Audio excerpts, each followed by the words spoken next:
बाबुको उसलाई उयो तोरीको तेल बनाइ के अरे सिरानी बनाइदिएको छ त निधार टाउको चाहिँ अलि मिलाउनु पर्छ। अस्तिको देखाइदिनु तोरीको तेलले गर्दाखेरि अहिले मिलेन अझै बिग्रेको अब मिलाउनु पर्छ। उता गएको छ बालुको टाउको। यता पनि नानी हेर्न हो दिदी यस्तो बच्चामा यो भाइको मामा घरबाट आउँदा र हाम्रो सृष्टिको टाउको त अचम्मैको थियो देखियो। बाबुको पनि त्यो मामा घर आएको ए सानो तर धेरै दिन बसेको थियो त्यहाँ। धेरै यहाँ बसेको यहाँबाट त बुच्चा जस्तो थियो। बाबु सिमो हँसाइदिउँ त भाइलाई।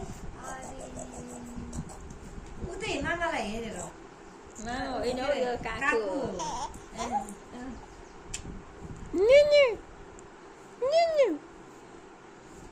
हाँस्दै खाएको सिनाले हँसाउँछ सिनाले। आऊ आऊ ज्योतिले पुज्दैछ तपाईँलाई। आऊ साउन्डलाई क्याप्चर गरेको सुरुमा बुबु खुवाउने दिदी नै हो भने बुबु खान्छ। हँसा त भाइले क्लिक पार्छ हँसा अरे